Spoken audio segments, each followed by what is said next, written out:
Viva, boa tarde. Vamos dar início então ao 12º episódio do Universo Handball de Histórias de Vida. Neste momento aqui com o Pedro Rodrigues, treinador principal do Núcleo Desportivo de Santa Joana da Maia, equipa essa que neste momento disputa a fase de campeão, neste caso subida da Divisão de Honra. Eu sou o Vasco Fernandes, estamos aqui a fazer este episódio a partir do pavilhão municipal de São Pedro de Fins e apresentaremos aqui o nosso convidado, Pedro Manuel Magalhães Rodrigues, nascido a 27 de maio de 1981, para a semana, então irá ser o aniversariante, e é natural de Águas Santas, certo? Exatamente, sim. Licenciado em Educação Física e Desporto, Pedro Rodrigues tem um percurso muito vasto ligado ao handball, tanto como jogador e treinador. Iniciou o seu percurso desportivo nos iniciados do Águas Santas, Exatamente. onde fez toda a sua formação enquanto atleta, estreando-se cedo no papel de treinador em 2001, ao serviço do Maia Stars, um projeto do Maia Stars que perdura até hoje, que aliás até foram vossos adversários. Sim. Desde então, construiu um trajeto consistente no panorama do handball português, passando por clubes como o Futebol Clube da Maia, o A da Maia, o Clube Propaganda e Natação, muitos anos, também no Penafiel, Amarante, Altis Paredes, Sobreira, Num Álvares e o último, até chegar aqui, o ARC Alpendurada, no Marco Canaveses. Atualmente lidera então a equipa numa fase decisiva, embora que já não seja possível essa subida à primeira divisão, ocupando então o terceiro lugar dessa mesma fase. E portanto, é com este percurso e este momento competitivo em destaque que iniciamos então a conversa com o treinador Pedro Rodrigues. Pedro, diz-me lá, quem é o Pedro dentro do pavilhão e fora dele? São duas pessoas muito distintas. Fora do pavilhão, uma pessoa normal, com tudo o que podemos ter, divertido, uma pessoa se calhar não tão rigorosa e sem tantas regras como o treinador. Como é que começa o handball na sua vida? Já foi há muitos anos.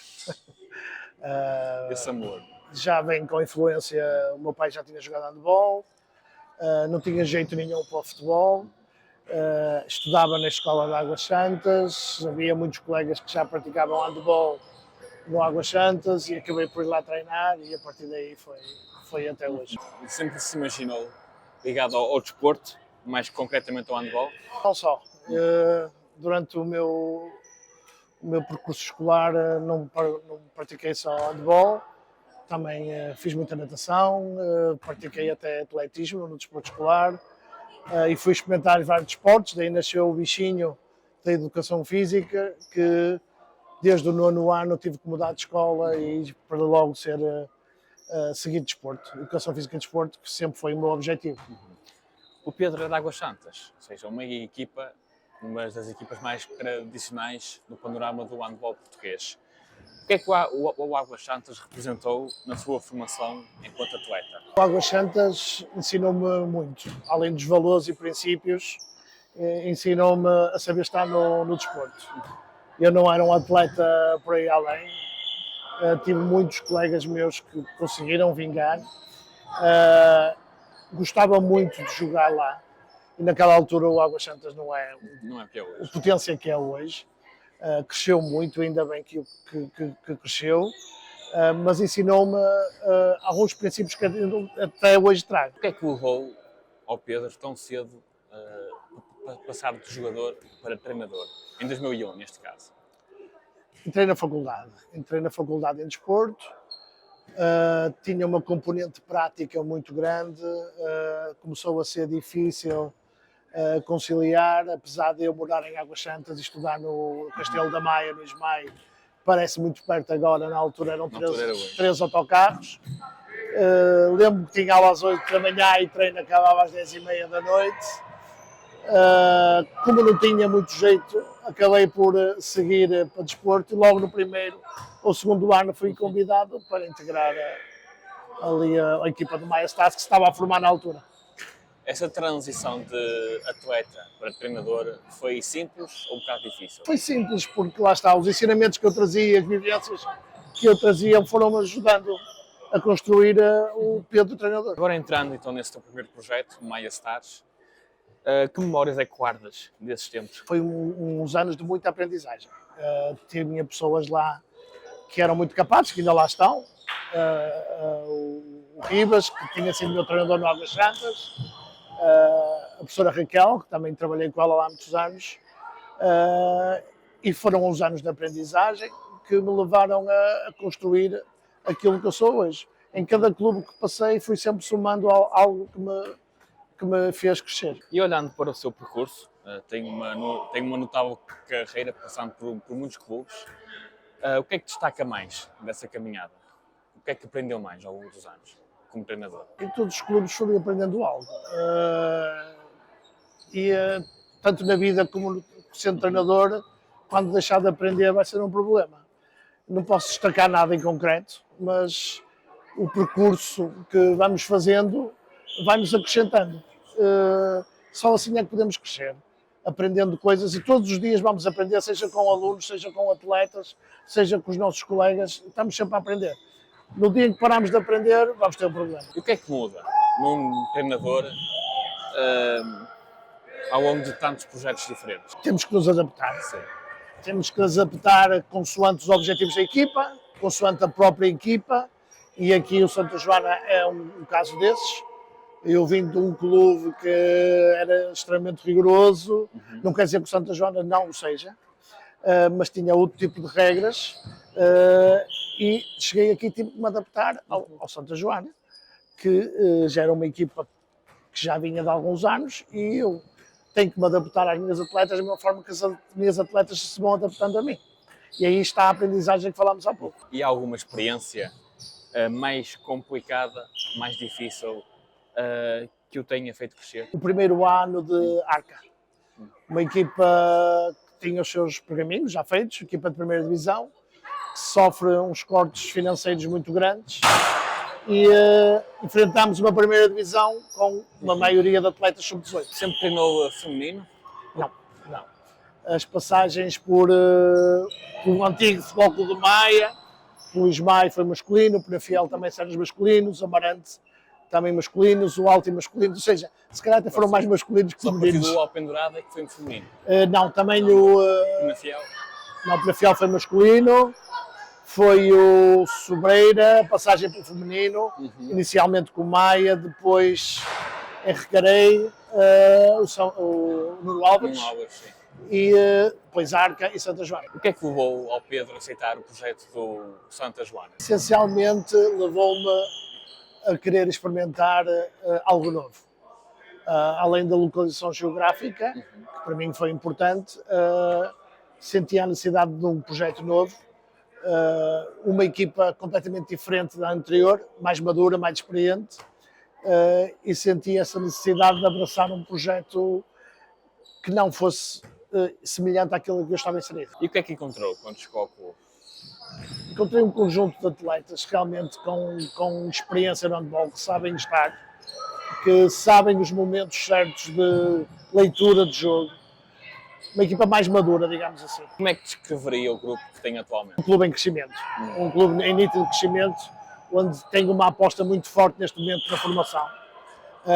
O Santa Joana é um clube que quer crescer e o crescimento passa por fomentar a base.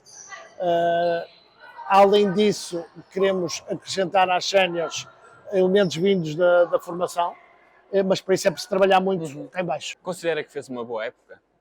Sim, eu penso que sim. O nosso objetivo inicial era a manutenção. À medida que os jogos foram se adiantando, e nós não começámos da melhor maneira, em 3 jogos tivemos 3 derrotas, mas como dizia uma atleta minha, não é como começa, é como acaba. E nós conseguimos depois ter uma série de vitórias que nos conseguiu permitir olhar para cima e, acima de tudo, chegar a determinada fase da época e saber que poderíamos lá chegar. Nessa altura houve um maior compromisso em janeiro, fevereiro, que sabíamos que eram meses importantes e sabíamos que se apostássemos ali teríamos um resto da época mais descansado. E foi isso que aconteceu. Conseguimos chegar ao Grupo A, que automaticamente tínhamos a manutenção garantida e podíamos fazer uma pequena gracinha com equipas que têm um orçamento muito superior a nós. Algumas mais do dobro, e mesmo assim conseguimos. Chegar à fase final, né? Fase Foi muito subida. bom, foi muito bom. E estão em terceiro.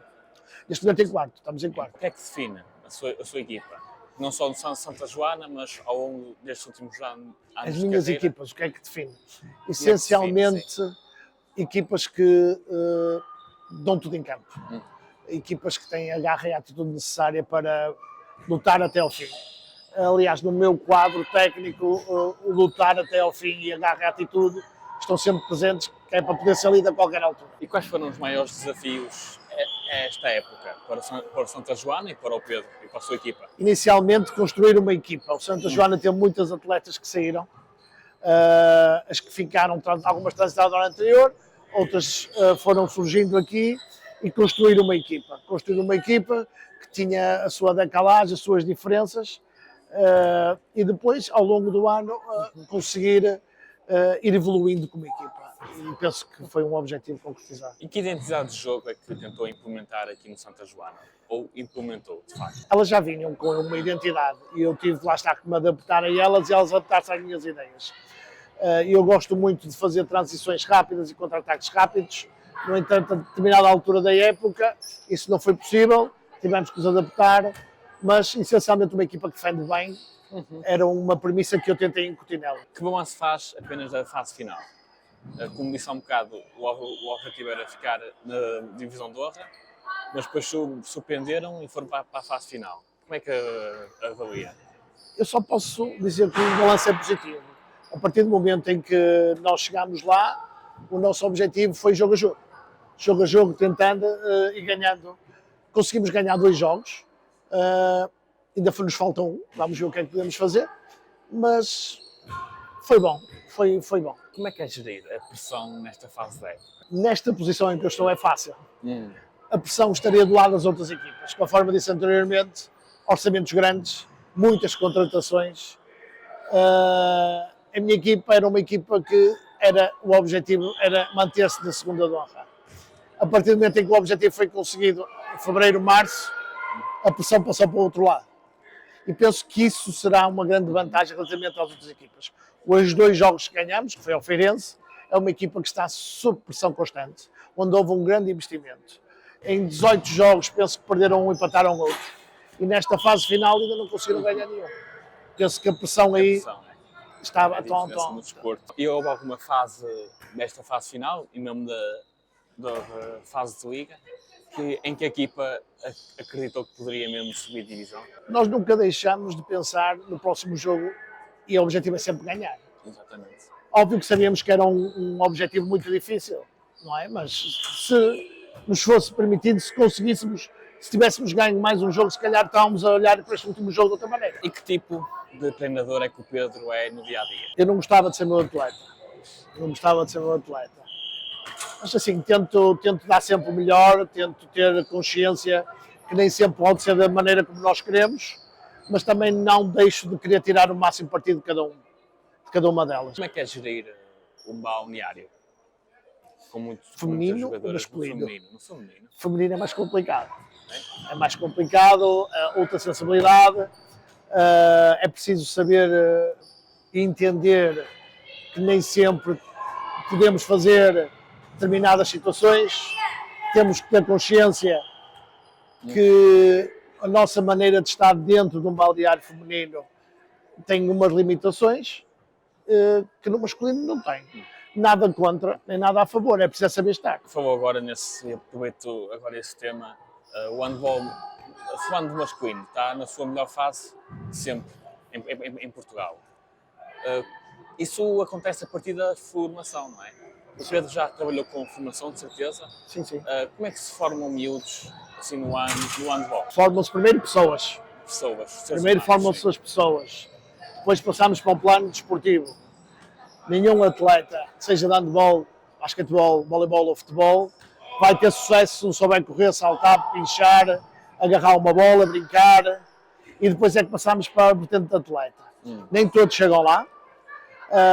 Só com a quantidade é que podemos tirar a qualidade. Agora, com muito treino, muita repetição, muita dedicação, não só dos atletas, mas nestas idades também dedicação da parte dos pais. Não é? Temos que compreender que não é fácil, e que temos que ajudá-los, temos que compreender que neste momento, principalmente o handball feminino, não é um objetivo de vida, poucas são as atletas que conseguem viver-se o handball feminino, por isso a parte académica é fundamental. E nós, como treinadores, temos que incutir também que a parte académica é muito importante. Nós queremos, obviamente, formar atletas, mas queremos formar pessoas de bem e com sucesso, que saibam estar na sociedade, e isso também é importante. E o handball feminino exige uma abordagem diferente do masculino? Completamente. A própria parte do treino, a parte motivacional, a parte física, totalmente diferente. O que mais valoriza num atleta? A personalidade e a dedicação. A personalidade do atleta e a dedicação. Em dia de jogo, o que é que faz antes do jogo? Um dia normal, é um dia normal. O dia do jogo é um dia normal. A preparação para o jogo é nos dias anteriores. É no treino, a parte da análise já é feita anteriormente. O dia do jogo é um dia normal, onde procuramos sempre ter tranquilidade, seja minha, seja das próprias atletas, quando eu jogo fora, ter já tudo pronto e planeado, de maneira que não haja sobressaltos, e com a máxima descrição chegar ao campo e fazer o nosso trabalho. Houve algum momento que pensou em desistir? Esta época, Toda a carreira? vários, e faz parte. Acho que só assim é que conseguimos, mais uma vez, evoluir. Se calhar é preciso bater no fundo para conseguir crescer mais. Dar 2 passos atrás? Não, dar um passo atrás Para dar 2 à frente. Chegando agora às perguntas finais, Pedro, uma entrevista muito boa, muito breve. Agora, esta fase das perguntas finais, como é tradicional aqui no nosso programa. Pedro, depois de todo o seu percurso que fez no handball, o que é que ainda o faz continuar todos os dias a acordar de manhã, a treinar e também a competir? A paixão pelo jogo, a dedicação que algumas atletas põem no treino. Não digo no jogo, porque no jogo muitas põem o máximo, mas o empenho. Eu tenho atletas este ano que vêm de muito longe para treinar, e acho que esses atletas merecem o meu máximo, e por isso faz-nos, além de crescer, porque eles merecem, faz-nos dedicar da melhor forma a esta modalidade, ao handball e aos atletas. Vai haver um dia que vai ter deixado este desporto e infelizmente pode nunca deixar, né? Que acabe, mesmo que pare de treinar, pode continuar a ver os jogos. Mas como é que o Pedro quer ser lembrado? Quero ser lembrado como alguém que trabalhou para a evolução da modalidade, que trabalhou para a formação de homens e mulheres, que ajudei alguns atletas a formarem-se academicamente, e depois também como um treinador que obteve algum sucesso. Mas acima de tudo gostaria de ser lembrado como alguém que ajudou os atletas a serem melhores. Já concretizou todos os seus sonhos? Ainda não. Ainda há. Ainda há muita Ainda coisa. falta. Quando não tiver sonhos, será essa altura para parar. Obrigado, Pedro, pela tua presença aqui. Obrigado uma eu. enorme honra, portanto, para a Paredes Online, como também para todos nós, amantes deste desporto. Por agora é tudo. Damos como terminada o 12º episódio do Universo Handball Histórias de Vida, aqui em São Pedro de Fins. Eu sou o Vasco Fernandes e vemo-nos no próximo programa.